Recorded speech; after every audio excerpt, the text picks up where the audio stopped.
Stuart Ramsey, it is very exciting to have you on the podcast. I hope you're a regular listener. Remember, I've never been invited, of course. No, you haven't. Well, now you are. When we spoke just before we started recording, you said to me, you said, "What do I have to do? All you lot seem to do is laugh a lot."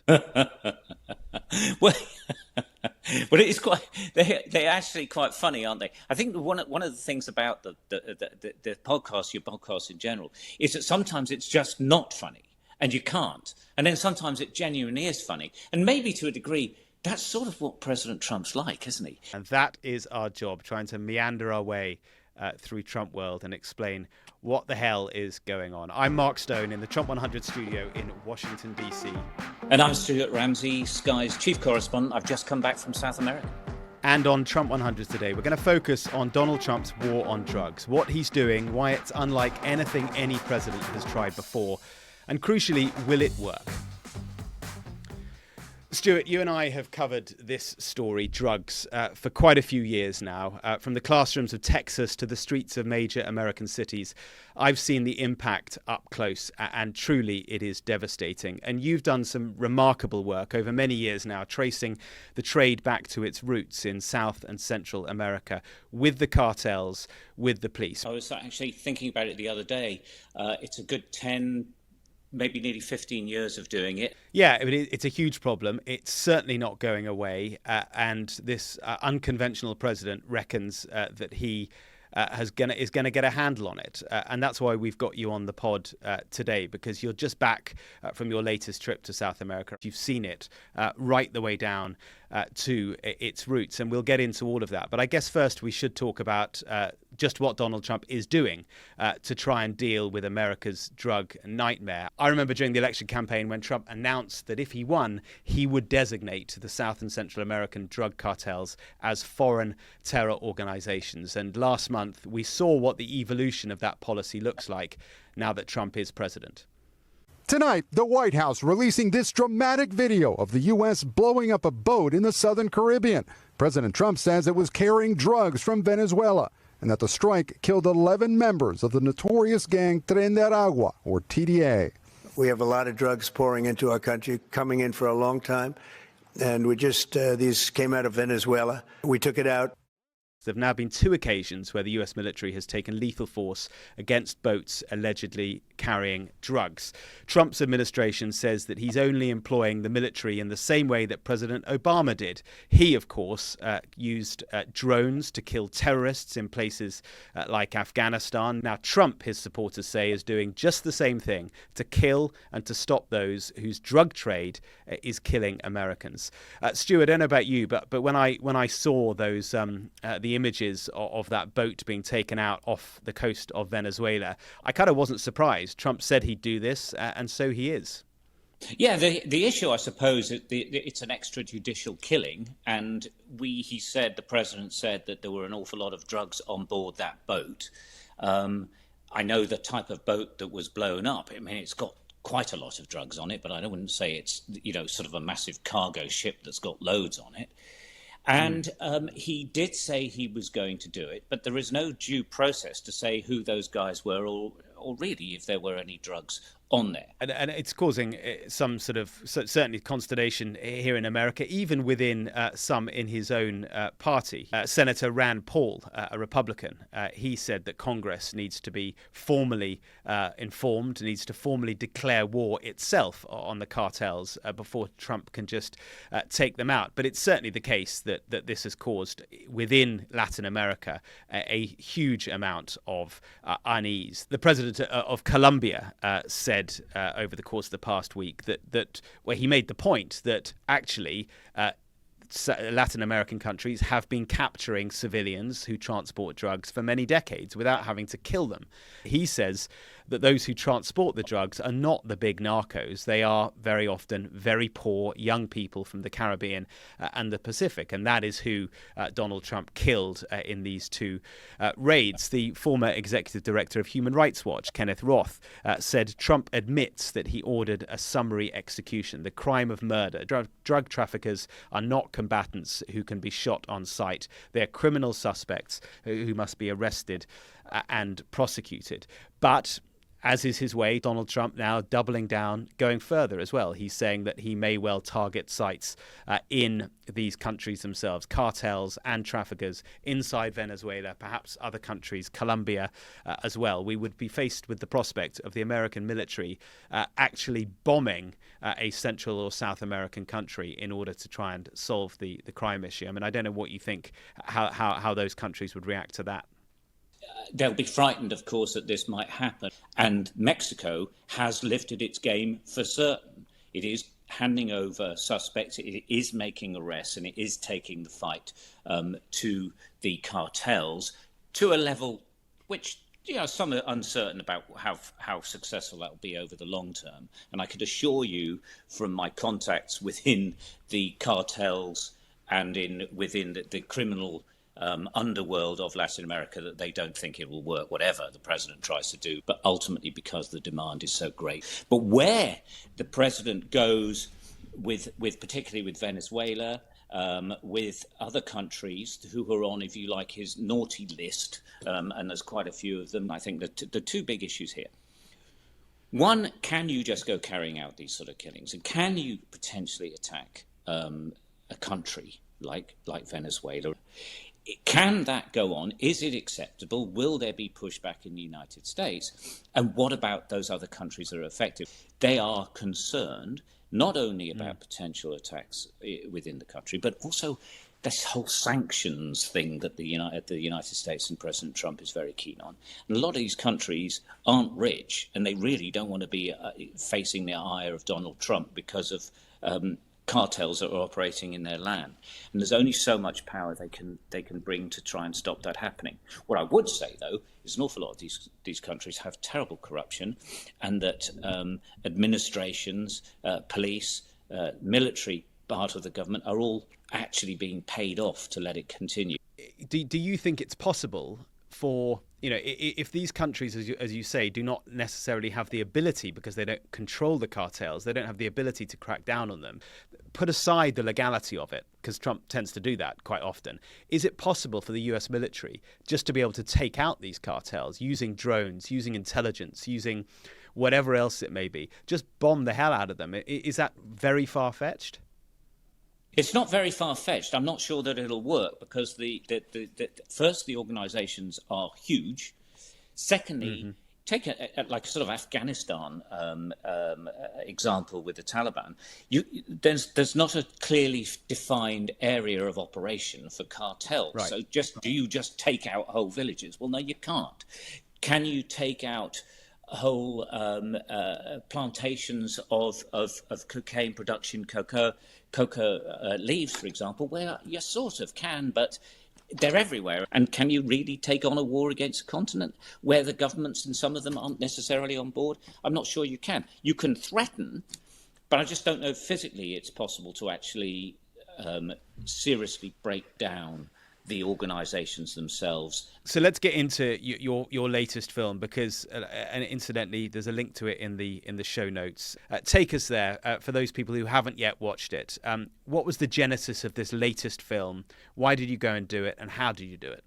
It became clear to us that Donald Trump's declared war on drugs was gaining momentum, and that clearly he meant business, and that we saw these movements of weapons and personnel into the Caribbean. So we decided we wanted to look at two aspects of this. So we've got Colombia. This is a producer country of vast amounts of cocaine. And then we went to Ecuador. Now, why Ecuador is important? Because it doesn't produce drugs at all. But the cartels use it to transport their goods, their drugs, to the Pacific coast, where it goes north to the United States, or it goes obviously to the west and then to Asia and the South Pacific. And Ecuador finds itself stuck in the middle of this because there's a huge amount of violence that's caused by the drug trade using the country, and they're not huge users either. They, as a senior officer was telling me, he goes, I don't care about the drugs. They go north. We don't care. It's just what's left behind the damage that's caused to society, the number of murders that happen because of it, the terrible crime rates that happen as a direct result of the drug trade operating in their country. And one of the reasons is that the recruitments of soldiers who work for, well, I should say gunmen who work for the cartels, is that they're not really well paid. They live off the people. Hence, you get these huge crime problems and spikes in violence because of the dealing and the movement of drugs. So it destroys society. And that's what the officer was saying.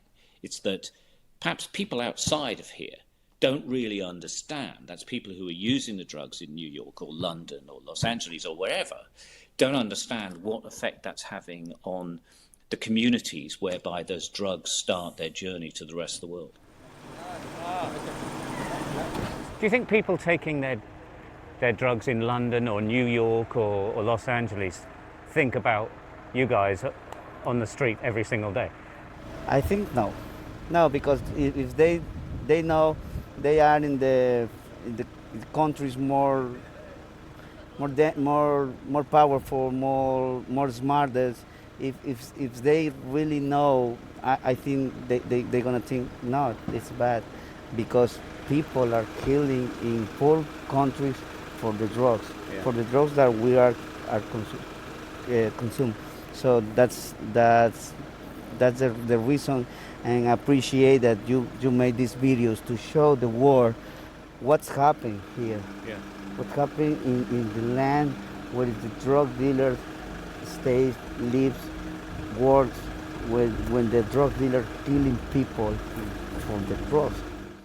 I certainly got the sense from your film that actually the authorities in these countries, they really want to do something about this. They certainly don't want Donald Trump to be dropping bombs on their villages. They want help to be able to do something about this themselves. Ecuador specifically, the government is in negotiation and discussion with the United States on a continuous basis, and the United States is going to build, or is in the process of building, a big base there to assist them. Police officers I was with on lots and lots of raids when we were there for a few days, they were saying that they have military assistance, they have equipment, money, funding, intelligence. And what was very interesting is they start quite low level. They're pulling small street dealers, some of them bigger, but it's the information that those dealers have that the United States wants. Who are the people who are supplying them, and who are the big men? And it is normally men, there are women involved, but at the top of the tree. That is what the United States intelligence services are wanting to know. And what's interesting is it's quite clear that many of the big guys, if you like, within the cartels and the communities, do not live in the countries where a lot of this is happening. They don't live in Colombia, they live outside of it.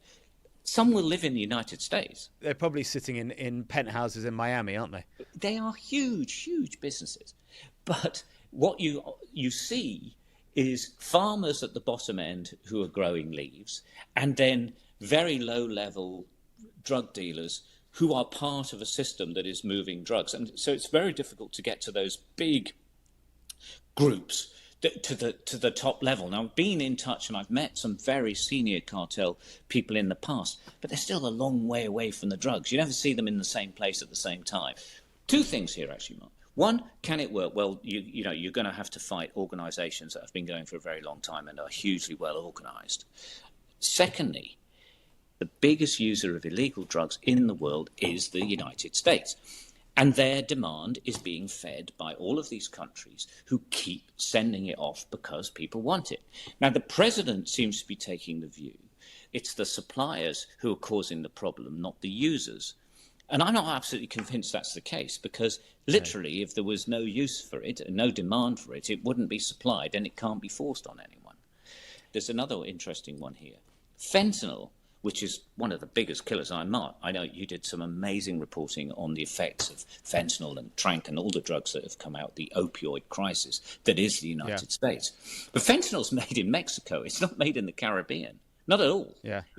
And there are other drugs, which are synthetic drugs, aren't exported by countries because it's all about ingredients. And they're made probably in the United States. So I think that the president might be he might have a point about we need to stop the supply of this stuff, but actually, there's an awful lot more of it taking place at home, I think. Do you get a sense from your many trips to Latin America that under this administration more is being done? There is maybe more cooperation, or maybe it's actually coercion through tariffs and all the threats that he's putting in place. But do you get a sense that that more is happening now to deal with this problem than perhaps was happening under Biden or further back? Certainly with Mexico, that is definitely the case. I mean, we've seen it actually, interestingly, not just with drugs, but we've seen it with migration as well. He's put pressure on countries, and I think he is doing so in this instance as well. It is interesting how if you like, the narcotics industry, but also the migration business are incredibly linked, because the cartels are involved in both of them, and both of those businesses make them a huge amount of money. And the president is certainly bringing pressure to bear on migration. He's certainly bringing pressure to bear on the narcotics industry. It's just how successful can it be? How resilient are the cartels in the business? And I would say they're extremely resilient. And how long, could a president actually get a win in the years left to him, unless it's passed on to another, I suppose. The argument is it's probably not enough time to take on these type of powerful organizations where demand is so high and the money is beyond belief, and people can always be paid off. And so despite the president's best efforts, I suspect money will usually win over force. But tell me, Stu, because I'm fascinated by this. How do you even set up a story like the one you've just got back from? I mean, do you have a network of local fixers, as we call them? It must be pretty frightening at times, whether you're going down the Amazon at night with a head torch or in a raid with the Ecuadorian police. These type of stories take a long time to set up. If you're going through the official routes and we're going with the military or we're going with the police, that takes a fair amount of time as well. And a lot of it depends about how the team gets on with the people who are in charge of that embed. And this was a particularly good one. Cartels, gangs, they are dangerous. Once they've given their agreement to see you, my impression or expectation is that they've actually gone down the route of actually saying, yes, we'll talk. And they do like being on telly, by the way, that they do like to show off. They're usually fairly honourable. And if they've said, yes, you come and meet us, you'll be fine. If you went and knocked on the door, they'll kill you. It's as simple as that. And so that takes a lot of time. And we did, I think it was one of our fentanyl stories, and I was talking to our local producer about it, as he said to me, it's taken 10 years to set this up. It must be the longest setup you've ever had. I think it's the longest setup I've ever had, and because there's an amount they have to trust you. They have to believe that you're going to not, drop them in it literally. The potential for misunderstanding, the potential for people to suddenly, who have got nothing to do with your shoot, but happen to be neighbours of the person you've come to meet, and they suddenly make an intervention. That's when it becomes very dangerous, because There's a Brit guy going up the Amazon, and we're surrounded by. We went to one plantation, for example, that's making cocaine, but they're completely surrounded by others. Those people could intervene at any time, and then you're in really a lot of trouble. Any particularly dicey moments on this latest trip? Well, actually, we were filming in a major outdoor drug market. I mean, that by definition is dangerous, because there's lookouts everywhere, and we're filming in the car. You can't just get out. I mean, there's not, a bunch of white blokes getting out of a car is never going to work. You're going to get caught. So that's quite dangerous. But the worst one was going down the river. This was genuinely a complete nightmare. It was, I think we were 12, 13 hours in a boat throughout the day, with a few hours filming when we stopped in the middle, and we crashed. We lost our engine, as I said, and then going back in the dark, it was horrendous. Goodness me. So, I mean, in summary, what do you make of Trump's war on drugs? I mean, it seems to me, and I watch Trump closely day in, day out. the taking out of these small boats off the coast of Venezuela, that is as much about optics as it is about anything else. It's about showing that he means business, but it's not going to solve the problem. But it sounds to me as though, from what you've seen in places like Ecuador, that behind the scenes, behind the optics, actually the Trump administration and probably the people who are, who've been working on this well before Trump became president, they are continuing some really important coordination with the authorities of these countries to try and put a stem on it. You're absolutely right. I mean, hitting these vessels is all about trying to send a message, and maybe it has an effect. But Venezuela is a transporter or a trafficking country in the same way that Ecuador is. The big supplier nations, I'm not so sure that they, and I include Colombia in that, but Peru as well, for example, Bolivia, and then Mexico. I just don't think that threatening them that much is actually going to change a business, which is totally ingrained. I mean, it's been going on for years and years and years. It's really well organized. They are not scared, so the cartels themselves won't expose themselves to being attacked, but they're not scared of taking on the, if you like, the sentiment from the United States government that they're going to stop their work, because they know that they have a system in place that works very well. They can move the drugs. They don't get stopped. Even COVID didn't stop the movement of drugs. And they have the resources and the time, but crucially, and this is really ultimately the bottom line, the demand is so high. If you can't stop the demand, you're not going to stop the supply.